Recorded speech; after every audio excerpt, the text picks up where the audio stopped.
कुछ सिंपल छोटी छोटी बातें हैं जो हमें जानने की ज़रूरत है कि यूपीएससी एस्पिरेंट को कि उसको क्या नहीं करना है। देखिए, क्या करना है ये तो हर कोई बताता है, लेकिन कुछ चीज़ें ऐसी निगेटिव है जो आप करेंगे तो आपके लिए सक्सेस बहुत ज़्यादा प्रॉब्लमेटिक हो जाएगी, चाहे वो यूपीएससी का एग्जाम हो, चाहे आपके लाइफ का कोई और एग्जाम हो। और ये सारी चीज़ें जो हैं साइकोलॉजिकल है, लेकिन यूपीएससी के कॉन्टेक्स्ट में इतना समझिए, सबसे बड़ी तो ये प्रॉब्लम है कि आप जीएस का कोचिंग ज्वाइन करते हैं। ये मैं बताऊं, ये एक बहुत बड़ी भूल है। बड़े कोचिंग का नाम लिए बिना मैं कहना चाहूँगा कि कई ऐसे कोचिंग हैं बड़े वाले जो इंडिया के, जो दिल्ली में हैं, उनके स्टूडेंट जिन्होंने एडमिशन लिया जीएस के लिए, उनका ये कहना था कि जब जीएस का कोर्स स्टार्ट किया तो ऐसा लगा कि बहुत ज़्यादा कंपटीशन है, 600-700 लोग 101 बैच में पढ़ रहे हैं, 1000 लोग एक बैच में पढ़ रहे हैं। लेकिन जब रिजल्ट आया तो ये पता चलता है कि उस करंट बैच का तो कोई क्वालिफाई हो ही नहीं रहा। जिन्होंने एक बार कोचिंग कर लिया, गलती कर ली, मिस्टेक कर ली, यहाँ से नहीं हुआ, फिर वो नेक्स्ट ईयर, सेकेंड ईयर, उसके बाद अपने बल पे सेल्फ स्टडी करके आगे क्वालिफाई करते हैं। तो क्या कोचिंग ज़रूरी एकदम नहीं है?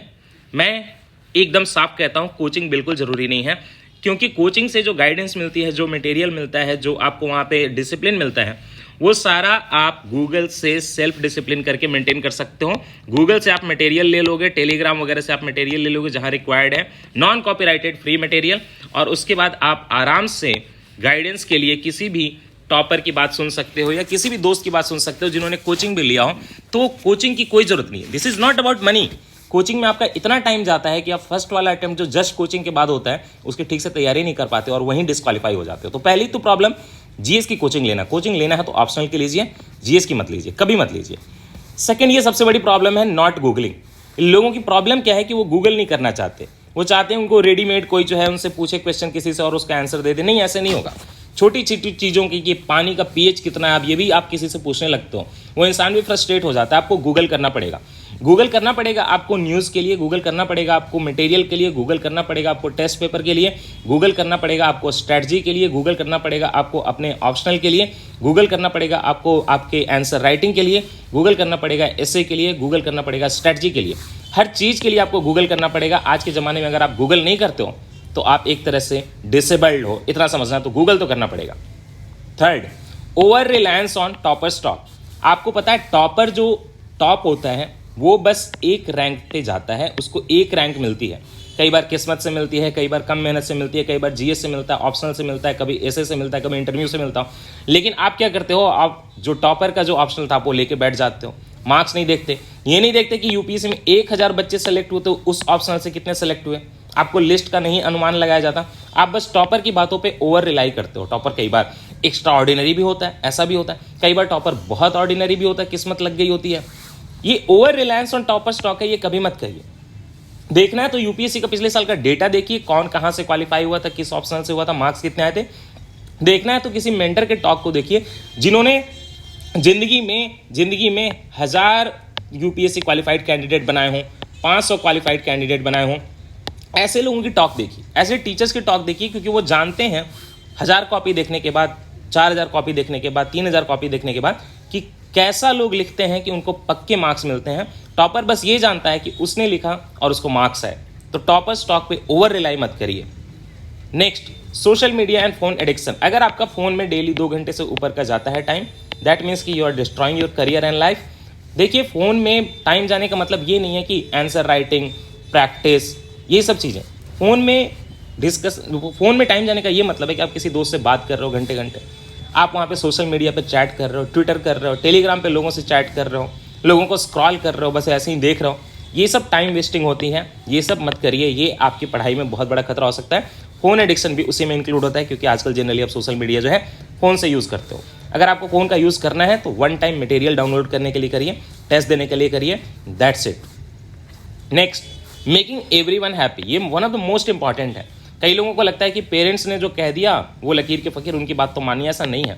कई पेरेंट्स ने, सच्चाई है, कई पेरेंट्स ने अपने बच्चों का करियर बर्बाद किया है क्योंकि उन्होंने बच्चों का एप्टीट्यूड नहीं समझा, उन्होंने अपने बच्चों पर ट्रस्ट नहीं किया, उन्होंने अपने बच्चों में होप नहीं दिखाई। होप के बिना बच्चा क्या करता, गलत करियर बता दिया नहीं समझे हुए। तो ये याद रखिए कि पेरेंट्स परफेक्ट होते हैं लेकिन हमेशा परफेक्ट नहीं होते, और कभी कभी वो आपको बोलते हैं जॉब कर लो, शादी कर लो। ये सारी चीज़ें गलत होती है। करियर फर्स्ट, जॉब बाकी जो है आपके बैकअप के लिए जॉब और शादी जो होती है, ये सेकेंडरी चीज़ें होती हैं। तो कई बार आपको पेरेंट्स को भी इग्नोर करना पड़ता है, अपने इंडिपेंडेंट डिसीजन लेने होते हैं। कई बार सिबलिंग्स भी आपको डिस्करेज करते हैं या सपोर्ट नहीं देते, तो वो भी ध्यान देना। रिलेटिव्स तो आप समझिए कि रिलेटिव्स तो आपको यूपीएससी की प्रिपरेशन में भूल जाना है। उनका जो है, अगर आपको लगता है कि आपके रिलेटिव्स बस रिजल्ट पूछने के लिए आपको कॉल करते, तो आप उनका नंबर डिलीट कर दीजिए और उनको 1 साल 2 साल के लिए भूल जाइए। फ्रेंड्स, ऐसे फ्रेंड्स जो आपको गलत राह पे लेके जाएं, वो भी आपके लिए खतरा बन सकते हैं। Too much love for job and employment. जो लोग जॉब कर रहे हैं, कई बार वो इतनी ज़्यादा जॉब में अपने जम जाते हैं कि एकदम ड्यूटी पूरी करनी है, वर्कोहलिक हो जाते हैं और फिर बोलते हैं यूपीएससी के लिए टाइम नहीं बच रहा। कई लोग ऐसे हैं जो अनएम्प्लॉयड हैं और घर में उनका 10 लाख से ऊपर का इनकम है या 20 लाख का इनकम है, फिर भी उनको लगता है कि घर से पैसे मांग रहे हैं, वो 25 साल के हो गए। ये मेंटालिटी छोड़िए। यूपीएससी में उधार लेके, ज़मीन बेच के भी पढ़ाई की जाती है। मेन ये है कि आपको टाइम बचाना है, ठीक है। टाइम इज ए कांस्टेंट, ये वैरी नहीं करेगा, ये पास कर जाएगा, ठीक है। टाइम आपको कॉन्स्टेंटली 1 सेकंड नहीं मिलेगा, 1 सेकंड में वो कंप्रेस या एक्सटेंड नहीं होता। तो टाइम मोस्ट वैल्यूएबल है। अगर आपको लगता है कि आपके एम्प्लॉयमेंट से आपको टाइम के नुकसान होता है और अगर फाइनेंशियली कहीं से अभी आपको उधार मिल जाए, घर से पैसे मिल जाए, तो आप आराम से तैयारी करिए। जॉब का इतना मत सोचिए। हो सकता है इंटरव्यू में आप अनएम्प्लॉयड रहें तो आपके 5 मार्क जो है कम मिलेंगे, तो क्या फ़र्क पड़ता है? बाकी रिटर्न है ना, बाकी इंटरव्यू में और भी मार्क्स है ना, doesn't matter. 7, no day wise goal setting. ये एक बहुत बड़ी प्रॉब्लम है। सबको पता है कि 365 दिन है या 6 महीने हैं और उसके हिसाब से लोग देखते हैं कि अच्छा ये सब्जेक्ट करना है, ये सब्जेक्ट करना है। लेकिन इसको ब्रेक करके 1 महीने में, 1 महीने को ब्रेक करके 1 वीक में, और 1 वीक को ब्रेक करके 1 डे में, और 1 डे को ब्रेक करके 1 आवर में, ये कौन करता है? करते भी हैं तो लोग अनरियलिस्टिक गोल सेटिंग करते हैं और अगले दिन गिव अप कर जाते हैं। नहीं, आपको हिसाब से, अपने कैपेसिटी के हिसाब से थोड़ा सा उससे बढ़ा के, ताकि आप मोटिवेटेड रहे, अपने टोज पे रहें, आपको डे वाइज गोल सेटिंग करनी पड़ेगी। और इसके लिए तो सबको पता है कि आपके पास बेस्ट ऑप्शन क्या है। हमारा ही इनिशिएटिव है डे वाइज गोल सेटिंग का, CMP। इसमें आंसर इवैल्यूएशन भी इंक्लूडेड है, ताकि आपकी पढ़ाई डेली बेसिस पे होती रहे और आपका सारा कोर्स जो है फरवरी तक ही पूरा हो जाए, जनवरी तक ही पूरा हो जाए, आप आराम से सारी चीज़ें कंप्लीट करके एग्जाम क्वालिफाई कर जाओ। नेक्स्ट 8वां point, ignoring revision and practice. हफ्ते में 1 दिन, संडे का दिन, या हो सकता है 2 दिन, सैटरडे संडे का दिन, ये आपको रिजर्व करना है रिवीजन के लिए और पहले पढ़ी हुई चीज़ों के प्रैक्टिस के लिए। देखिए, प्रैक्टिस के बिना आप परफेक्ट नहीं हो सकते, रिवीजन के बिना आप परफेक्ट नहीं हो सकते। ये चीज़ें करनी पड़ेंगी, अदरवाइज आप कितना भी पढ़ोगे, ज्ञान का सागर बन जाओगे, लेकिन उस सागर से एक बूंद नहीं निकलेगी, क्योंकि आपका रिवीजन नहीं है। 9, too much love for general studies. ये एक थोड़ी जेनरिक प्रॉब्लम है।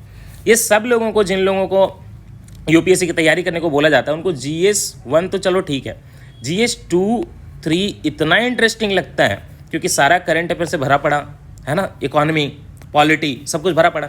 वो इसमें कई बार इतना ज़्यादा डूब जाते हैं कि वो ऑप्शनल को इग्नोर कर देते हैं। और यहाँ पे ऑप्शनल ही आपको एक तरह से सिलेक्शन दिलाता है। ऑप्शनल में अगर आप 200 से कम चले जाओगे तो आपको बहुत दिक्कत हो जाएगी। जनरल स्टडीज़ में तो सबके 300 से लेके 450 के बीच में मार्क्स आते हैं, वो भी 1000 में। लेकिन ऑप्शनल में लोगों के मार्क्स 50 से लेके 350 तक वेरी कर जाते हैं। लोगों का होता है खराब ऑप्शन से भी सिलेक्शन, लेकिन जीएस में फिर बहुत हाई मार्क्स चाहिए होते हैं। लेकिन जीएस में डिसेंट मार्क्स करना, स्कोर कोई बहुत बड़ी बात नहीं है। तो आप, दिक्कत ये होती है कि जनरल स्टडीज पे बहुत ज़्यादा फोकस करते हो तो फिर आप कई फालतू के डिबेट में भी जाते हो। पॉलिटिक्स की बातें करोगे, आप चाय पीने गए, वहाँ पे केजरीवाल और मोदी जैसी बातें कर रहा हूँ, सूट बूट की सरकार बोल रहा हूँ, राहुल गांधी के बारे में कुछ बोल रहा हूँ। ये सारी हरकतें यूपीएससी एस्पिरेंट की नहीं होती, ये गलियों की हरकतें होती हैं। तो आप गलियों के नहीं बनने वाले, आप तो राजा बनने वाले हो, है ना। 10, self doubts and under confidence. आपको बताऊँ एक चीज़, कई लोग बोलते हैं कि over confidence is a bad thing. मेरी लाइफ में मैंने बहुत कुछ इसलिए लूज़ किया है क्योंकि मैं ओवर कॉन्फिडेंट नहीं था। एक बात बताऊँ, ओवर कॉन्फिडेंट इंसान लूज़ नहीं करता। कई बार वो अपनी कैपेसिटी से ऊपर की चीज़ें ले लेता है ना, कैपेसिटी से आगे निकल जाता है क्योंकि वो ओवर कॉन्फिडेंट है, उसने मौका नहीं खोया। लेकिन ये अंडर कॉन्फिडेंस वाला जो इंसान है, दैट इंसान ऑलवेज लूजेस, क्योंकि वो ट्राई नहीं करता। तो आप ओवर कॉन्फिडेंट रहिए, कोई बुराई नहीं है, 2 लोग जज करेंगे, ठीक है, बट ये हम सब लोगों को सुधारने की जरूरत है। Over confidence is not a very bad thing because you and up doing something which you could not do with under confidence. तो इन सारी चीज़ों को ध्यान में रखिए, ये गलतियां आप साइकोलॉजिकल कभी मत करिए। याद रखिए, आपका बेस्ट इवैल्यूएटर आप हो, दूसरों की बातें सुनो, लेकिन जब इवैल्यूएशन आएगा, जब कंपटीशन आएगा, तो आप खुद से करना है। और अपने आप को सेल्फ मोटिवेटेड रखिए। यूपीएससी का एग्जाम है, अगर लगन से किया जाए तो ये मेहनत का एग्जाम है, हार्डवर्क का एग्जाम है, ये इंटेलिजेंस का एग्जाम नहीं है। ये एवरेज या एवरेज से बिलो के लोग भी कर सकते हैं अगर वो मेहनत करें लगातार तो, ठीक है। अगर आपको कोई और डाउट है तो कमेंट्स में बताइए, अगर आपको कोई प्रॉब्लम आ रही हो ऐसे साइकोलॉजिकल तो कमेंट्स में बताइए, हम आपका साथ देंगे। आपका बहुत बहुत शुक्रिया, ऑल द बेस्ट।